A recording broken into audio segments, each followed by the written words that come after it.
when I first started my personal brand strategy, I would talk about anything in the organic marketing space. My company and my agency does pretty much anything in organic content and organic marketing that you can think of, from content to websites to video, things like that. So I would talk about any trend, anything going on in that world at all. And what I found was, one, I was, kind of watered down because I was talking about so many different things. I didn't have a very clear position. Number two, I wasn't passionate about everything I was talking about. Like, there's things that our company does, obviously, that aren't my favorite things, but they're other people on our team's favorite things. So we do them, and they are very effective and very necessary, but they're not what I am most interested in.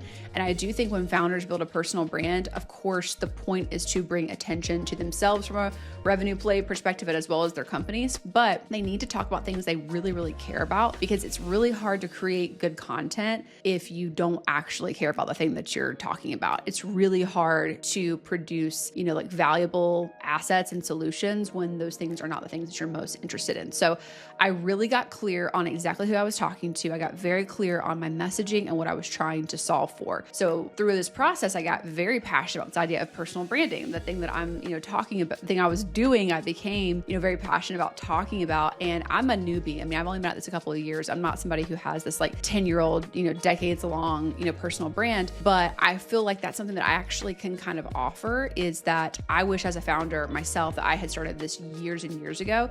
And I want to help other founders who are kind of dragging their feet or don't know how to do it, kind of get to that place a lot quicker than I did. So I figured out I want to talk to founders of small businesses, current small business owners, startup founders, solopreneurs. These are the sorts of people that I'm talking to that are in mostly small businesses, mostly startups, probably in the, 1 to 3 million, revenue sort of space. And that's who I really want to help understand these things, because those people often hide behind their logos and it's not actually effective for their businesses. So that's who I'm talking to. My messaging is very clear. I help founders build personal brands that help grow their companies. I believe that founders are the most valuable asset their company has. These are the sorts of things I say over and over and over again. And all of my content flows from that concept. I truly believe that founder-facing brands are going to be the most effective strategy for small businesses and startups over the next 5 years. And all my content flows from those concepts. So I talk about a lot of different things, and I talk about how to do this stuff, the why, the how, the practical. I also talk a lot about health and wellness for founders, because I think that that's a really big component of showing up as your best self and being able to do this. I do a lot of motivational, inspirational content for entrepreneurs too, because I'm